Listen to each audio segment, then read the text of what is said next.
नमस्कार आप सभी को।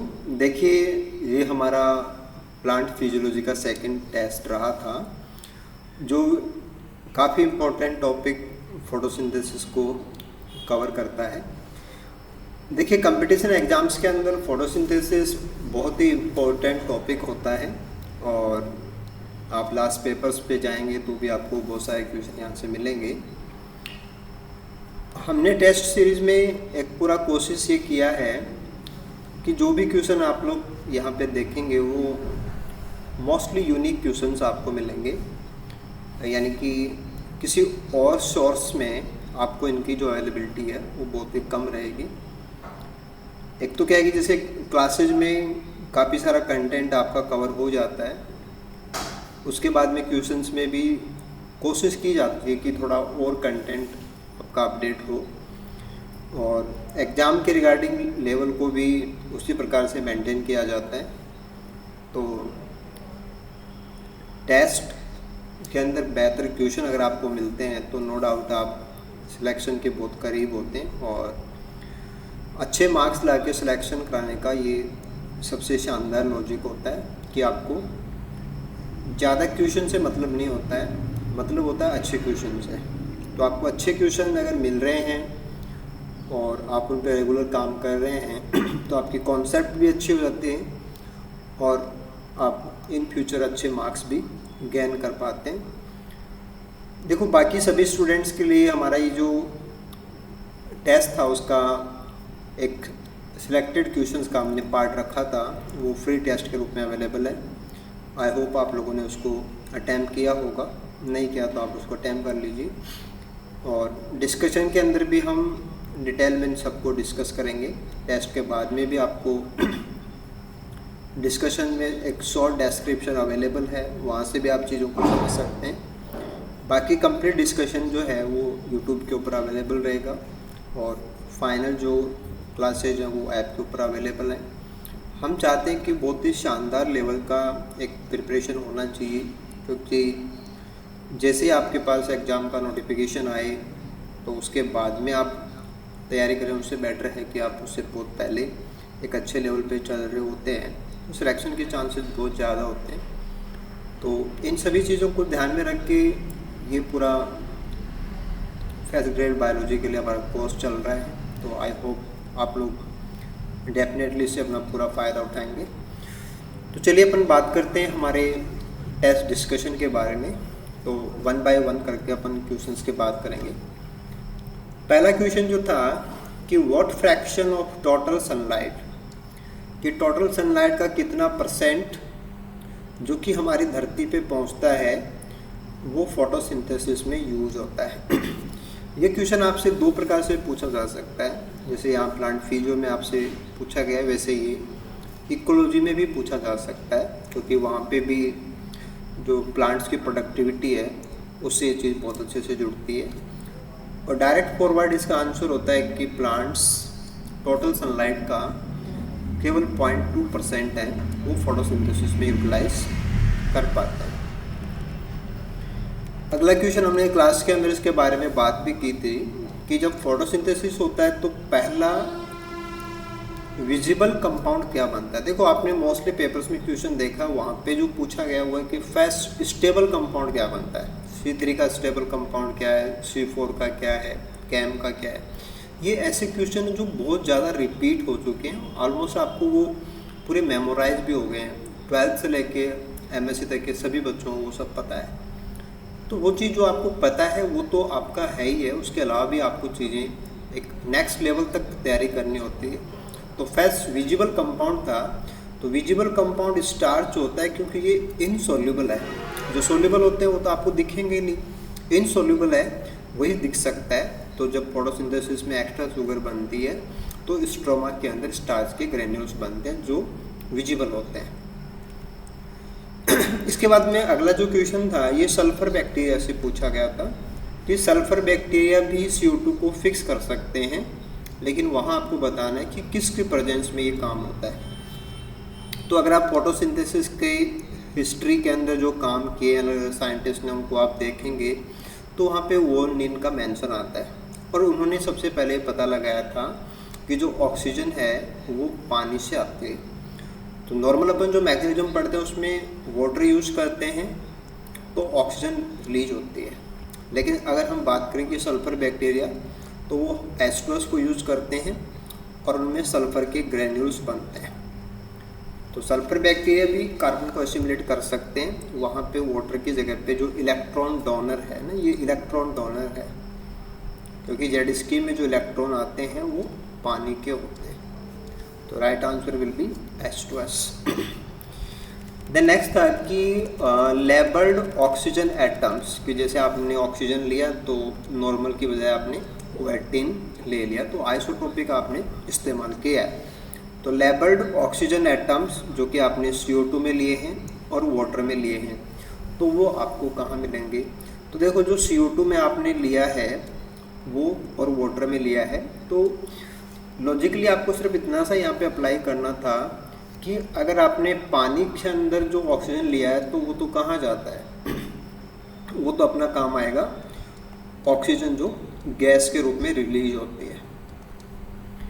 और CO2 के अंदर जितना भी ऑक्सीजन लिया है वो कहाँ जाएगा? वो जाएगा जितने भी ऑर्गेनिक कंपाउंड्स हैं। तो केवल एक चीज़ अगर अपन को पता है कि पानी के टूटने से ऑक्सीजन बनती है, जो कि आप बहुत डिटेल से पढ़ते हैं, तो आप इसको आराम से कर देंगे। तो ऑक्सीजन से कनेक्शन है वाटर वाले, और जैसे 3-फॉस्फोग्लिसरिक एसिड है, सुक्रोज है, या और भी कोई C3 का कोई भी इंटरमीडिएट बताते तो उसमें अपन को CO2 ही देना था। तो आंसर विल बी 3rd। देखिए अगला क्वेश्चन था कि which plant was use for discovery of hill reaction. तो नाम से है कि हिल रिएक्शन, तो साइंटिस्ट का नाम तो पूछा जाए ये तो बहुत ही बेसिक बात होती है। प्लांट का नाम था, हाँ C3 मैकेनिज्म वगैरह जैसे क्लोरेला के अंदर हैं, लेकिन हिल रिएक्शन का जो डिस्कवरी है वो स्टेलेरिया प्लांट से जुड़ा हुआ है।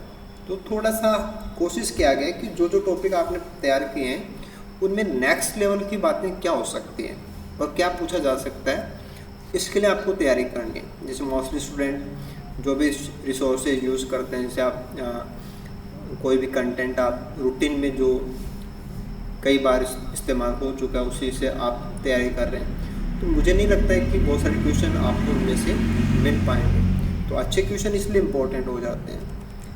क्वेश्चन नंबर 6 पे आते हैं अपन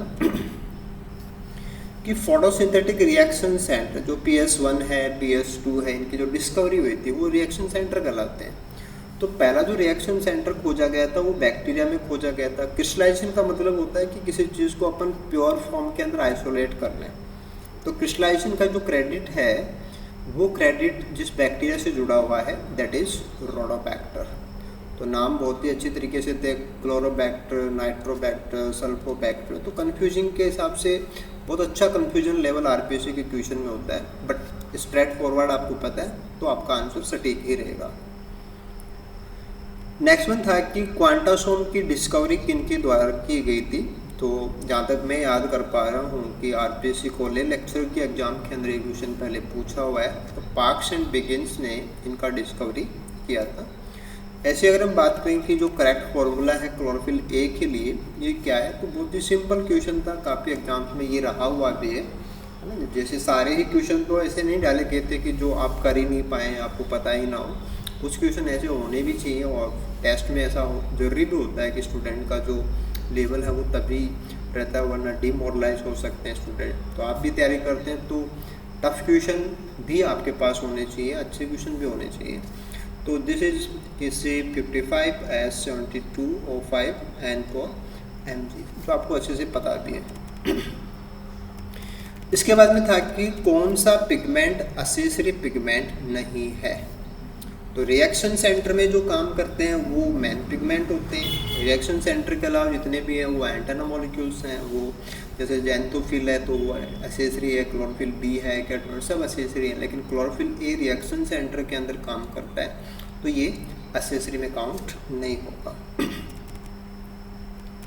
अगला क्वेश्चन था कि इपॉक्सीडेशन किस चीज़ के लिए इम्पोर्टेंट है, कि ऐसा कौन सा काम है जिसमें इपॉक्सीडेशन का महत्व होता है, कि जो इपॉक्सीडेशन से होता है। देखो इपॉक्सीडेशन बाई नेम आप याद करें उससे ज़्यादा बढ़िया है कि आपको पता होना चाहिए कि ज़ैंथोफिल्स हैं उनका इपॉक्सीडेशन होता है और वो एक प्रकार से जो एक्स्ट्रा हीट और एक्स्ट्रा फोटोन एनर्जी जो होती है उसको क्वेंच करने का काम करते हैं, उसको डिसिपेट करते हैं।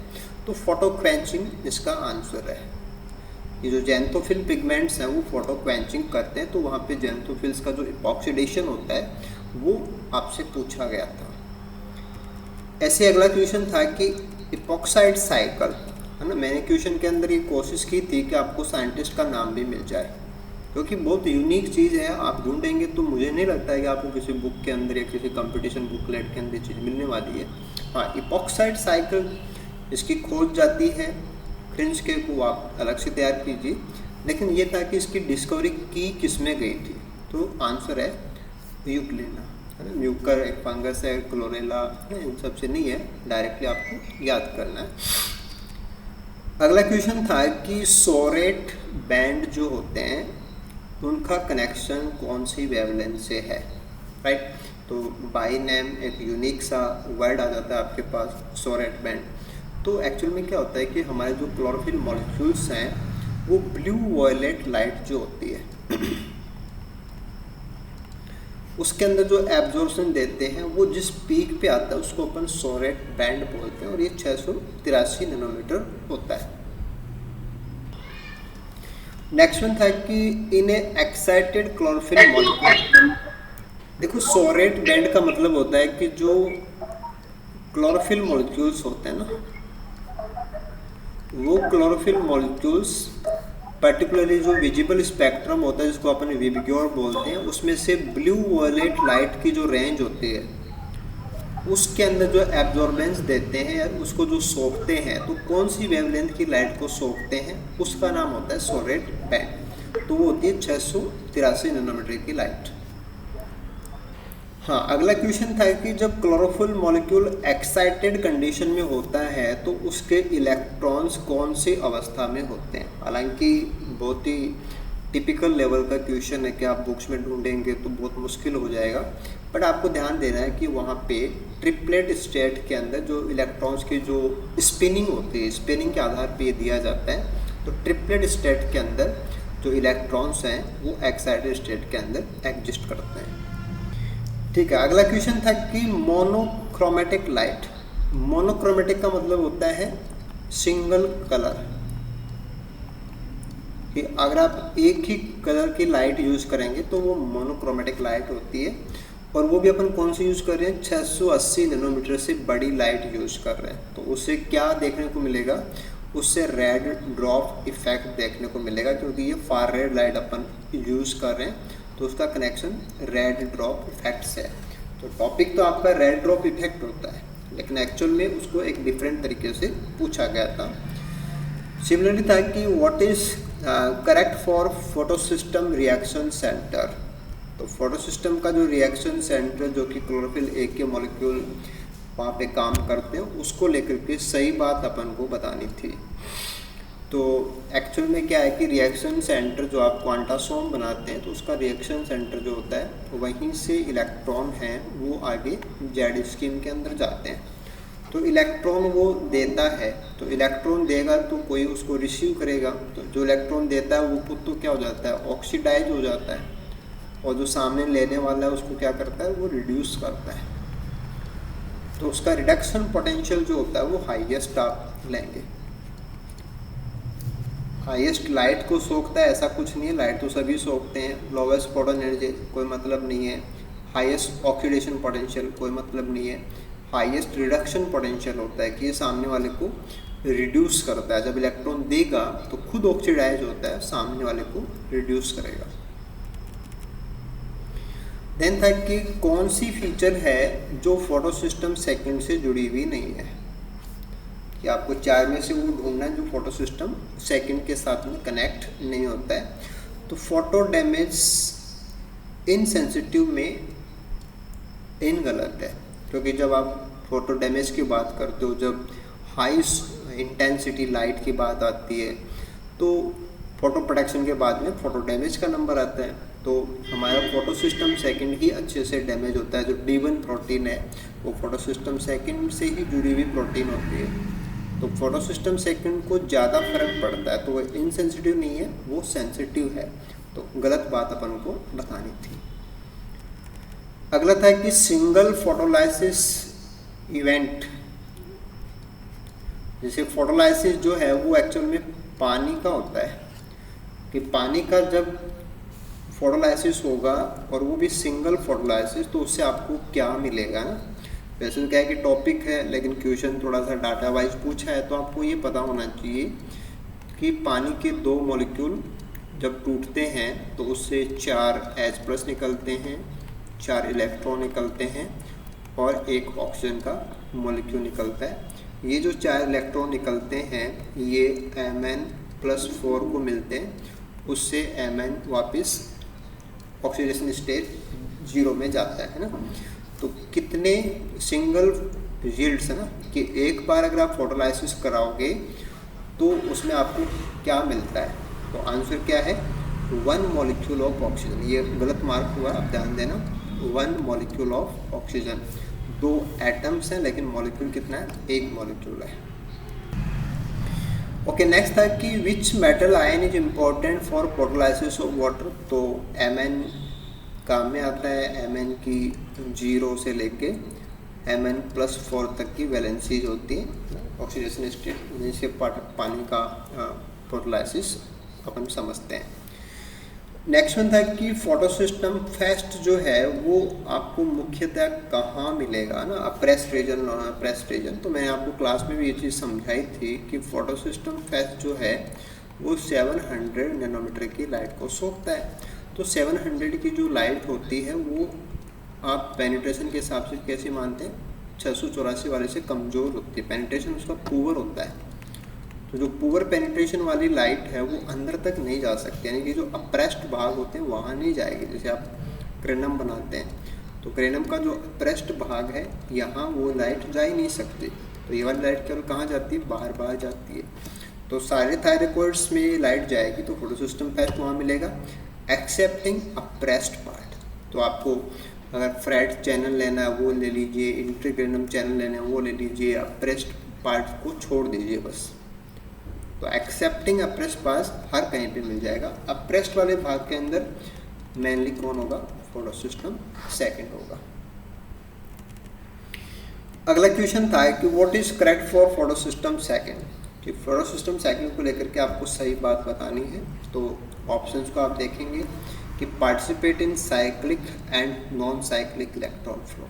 तो पूरा का पूरा जेड स्कीम है कि पानी से जो इलेक्ट्रॉन हैं वो PS सेकंड को जाते हैं और फिर PS1 को जाते हैं और फिर NADP+ को जाते हैं। तो पूरा जेड स्कीम आ जाता है जिसमें साइक्लिक नॉन साइक्लिक दोनों में पार्टिसिपेट करेगा। तो आंसर विल बी 3rd।